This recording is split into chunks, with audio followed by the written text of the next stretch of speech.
नमस्कार दोस्तों, आप देख रहे हैं MTS न्यूज़ और हम बात करने वाले हैं महाराष्ट्र के धुले नगर पालिका की, जहां राजनीति सिर्फ चुनाव नहीं बल्कि समीकरण, जाति, विकास और सत्ता की लड़ाई है।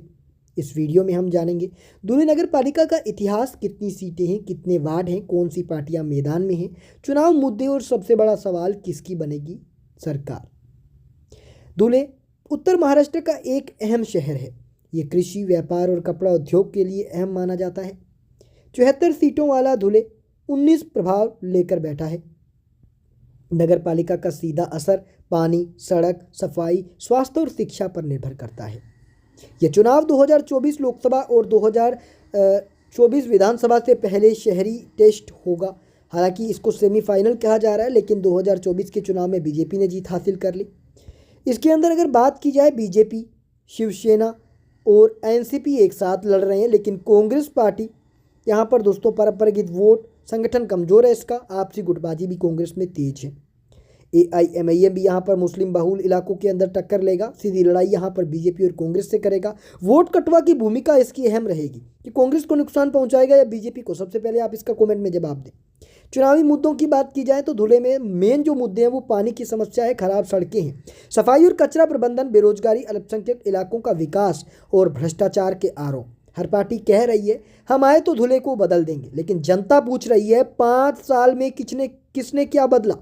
धुले की राजनीति सिर्फ पार्टी नहीं, समाज और समीकरण पर भी टिकी है। मराठा राजनीति, मुस्लिम राजनीति, OBC, SC, SC और व्यापारी वर्ग। मुस्लिम वोट AIMIM, कांग्रेस और कुछ जगहों पर शिवसेना में बटा हुआ है। मराठा और OBC वोट निर्णायक भूमिका के अंदर होता है। संभावित नतीजों की अगर हम बात करें तो दोस्तों धुले के अंदर सरकार किसकी बनेगी। अगर बात करें बीजेपी और शिवसेना गठबंधन की, तो बहुमत के करीब या बहुमत के अंदर ये आ सकते हैं। कांग्रेस की अगर बात करें तो अगर वोट नहीं बटा तो कांग्रेस की सरकार भी बन सकती है, लेकिन थोड़ा सा ये मुश्किल है। आज की इस वीडियो में हम डाटा भी देंगे आपको, लेकिन ये हमारे व्यक्तिगत आंकड़े हैं। AIMIM की बात करें तो किंग मेकर की भूमिका भी निभा सकती है। सीधे सत्ता में आना तो बिल्कुल ही मुश्किल है इसकी, लेकिन अगर साफ शब्दों की बात करें तो त्रिशंकु यहाँ पर हो सकती है धुले की, या फिर हो सकती है कि बीजेपी की सीधी सरकार गठबंधन वाली बन जाए। धुले की जनता कहती है पार्टी कोई भी हो, काम होना चाहिए। अब देखना ये है वोट जनता मुद्दों पर देती है या जाति और पार्टी के नाम पर। आपके अकॉर्डिंग धुले के अंदर किसकी सरकार बनेगी? ये बहुत ही ज़बरदस्त सवाल है। इसका हमें कमेंट में जवाब जरूर दीजिएगा। चैनल को सब्सक्राइब करना बिल्कुल भी मत भूलिए। आज की इस वीडियो में हम धुले की व्यक्तिगत राजनीति के साथ साथ आपको वर्तमान राजनीति भी बताएंगे और आपको बताएंगे कि आखिरकार धुले में वर्तमान में क्या हो रहा है, धुले की राजनीति किस तरफ जा रही है, किसे कितनी सीटें मिल सकती हैं और आखिरकार सरकार किसकी बनेगी। ये सबसे अहम सवाल है। कमेंट बॉक्स में जवाब जरूर से दीजिए। अब अगर हम बात कर लें दोस्तों धुले नगर पालिका के अगर वोट परसेंटेज की और सीटों की, तो हम दोस्तों दोनों की बात करेंगे। लेकिन दोस्तों उससे पहले आपको बता दें कि धुले के अंदर पिछली बार क्या हुआ था, क्योंकि ये देखना बहुत महत्वपूर्ण है। क्योंकि कोई भी चुनाव की अगर हम बात करते हैं तो उसके अगर इतिहास को जाना जाए तो ये बहुत अधिक महत्वपूर्ण है कि उसके इतिहास को साथ लेकर चला जाए। तो दोस्तों अगर पिछली बार की बात करें तो धुले के अंदर बीजेपी बहुत मजबूत थी। पिछली बार यहाँ पर दोस्तों धुले जो थी बीजेपी ने बहुत अच्छा प्रदर्शन किया था। लेकिन दोस्तों जो वर्तमान स्थिति है वो बीजेपी के पक्ष में नहीं भी है, क्योंकि इसका कारण ये भी है क्योंकि इस बार जो है थोड़ा सा जो गठबंधन है वो भी शायद थोड़ा सा बीजेपी के लिए सही नहीं है। लेकिन कुल मिलाकर एक बात तो स्पष्ट है कि धुले के अंदर जो वर्तमान परिस्थितियां हैं वो आपके सामने हैं। सभी गठबंधन एक दूसरे के परे है, यानी कि बहुत टक्कर दे रहे हैं। लेकिन एक बात तो दोस्तों है कि 74 सीटों के लिए वोट परसेंटेज की अगर हम देखें जो आपके सामने है दोस्तों, सभी के सभी जो हैं वो बहुत ही टक्कर के अंदर देखने को मिल रहे हैं। और दोस्तों लगभग 39% जो मत हैं वो एनडीए के खाते के अंदर जा रहा है। 37% के करीब इंडिया गठबंधन हासिल कर रहा है, तो 14% जो मत है वो कांग्रेस पार्टी हासिल कर रही है। वहीं अगर हम बात अन्य की करते हैं तो अन्य के खाते के अंदर 10% मत जा रहे हैं।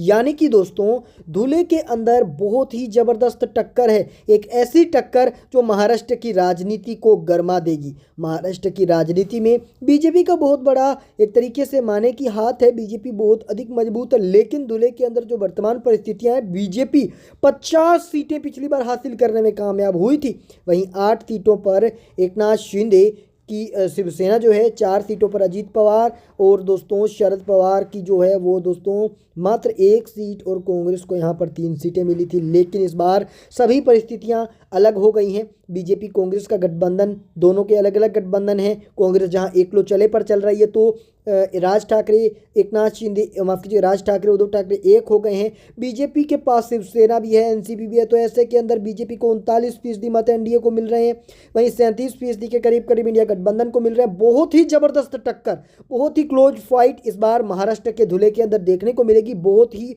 यहाँ पर दोस्तों बहुत ही क्लोज फाइट देखने को मिलेगी। लेकिन आपको क्या लगता है, क्योंकि सभी की राय जाननी बहुत जरूरी है, क्योंकि चुनाव सिर्फ हमारे बूथे पे नहीं बल्कि दोस्तों सभी के बूथे पर होते हैं। तो दोस्तों आप ये वीडियो कहाँ से देख रहे हैं हमें ज़रूर बताइएगा, और आपके अनुसार दोस्तों महाराष्ट्र के धुले के अंदर किसकी सरकार बनेगी, और दोस्तों क्या इसके आपको लगता है कि सिस्टम है किसकी सरकार बनने वाली है। जैसा कि आप सभी के सामने आंकड़े तो आ ही गए हैं। अब 74 सीटों के लिए अगर बात दोस्तों बहुमत के आंकड़े की करें, तो 74 का जो लगभग बहुमत का आंकड़ा है 38 सीट। दोस्तों धुले के अंदर 74 सीटों के अंदर से अगर बहुमत के आंकड़े की बात करें तो लगभग 38 सीट है, और जो 38 सीट है वो किसको मिलेंगी, ये बहुत ही महत्वपूर्ण है। दोस्तों हम जानते हैं कि महाराष्ट्र के धुले के अंदर स्थानीय नगरीय चुनाव प्रक्रिया का हिस्सा है, जिसमें कॉरपोरेट मेयर, नगर निगम अध्यक्ष चुने जाते हैं। चुनाव के लिए धुले में कुल 19 प्रभाव पर 74 सीटों पर आरक्षण उम्मीदवारों की घोषणा हुई थी, जिसमें कांग्रेस, बीजेपी, एआईएमआईएम सभी मैदान के अंदर हैं। राजनीतिक माहौल गर्म है। एआईएमआईएम ने धुले में चुनाव के पहले बयानबाजी की थी कि दलित और मुस्लिम मतों के अंदर सियासी बहस छिड़ी थी। शिवसेना और बीजेपी के बीच सीट बंटवारे और नेतृत्व को लेकर मतभेद की खबरें आ रही थी, लेकिन बाद में इनका गठबंधन हो गया। धुले जिले के हाल ही में नगर परिषद, नगर पंचायत चुनावों के अंदर बीजेपी का पलड़ा भारी है। कई सीटों पर बीजेपी ने अच्छा प्रदर्शन किया था। इस श्रेणी में नगर परिषद चुनाव परिणामों में कांग्रेस लंबे समय से शासन का अंत है और बीजेपी को बढ़त देखने को मिली ही है। चुनाव प्रशासन को लेकर पक्ष नेताओं के व्यवहार और पारिवारिक राजनीति से भी जुड़े हैं। वहीं धुले के अंदर दोस्तों अगर हम बात कर रहे हैं राजनीति की, तो दोस्तों धुले के अंदर जो चुनाव परिणाम थे 2017 के, उसके अंदर दोस्तों 2026 के चुनावों के तो अलग सिस्टम है, लेकिन 2017 के अंदर तो बहुत अच्छा प्रदर्शन यहाँ पर हुआ था। और महाराष्ट्र के अंदर तो 68 सीटों के करीब करीब तो जो एनडीए गठबंधन है उसने निर्विरोध ही जीत हासिल कर ली, जिसमें 44 सीटें तो केवल बीजेपी के पास हैं। धुले के कुछ पार्ट्स में बीजेपी और उसके साथियों ने निर्विरोध जीत हासिल कर ली है, क्योंकि जो सामने थे इनके, उन्होंने तो अपना जो नामांकन है वापसी ले लिया। और दोस्तों कुल मिलाकर धुले में कुछ नगर परिषद पर बीजेपी का शानदार प्रदर्शन रहा था। जो शिरपुर और वारनाडे विधानसभा की नगर परिषद की सीट है, बीजेपी ने कुल 32 में से 31 सीटें जीती थी, और नगर अध्यक्ष भी बीजेपी के चुनाव जीत गया था। ऐसे में इस बार भी बीजेपी का पलड़ा थोड़ा भारी देखने को मिलेगा। किस प्रकार से बीजेपी की जीत होगी, आपके सामने आंकड़े हैं। आपको क्या लगता है किसकी जीत होनी चाहिए? कमेंट बॉक्स में जवाब हमें जरूर दीजिएगा।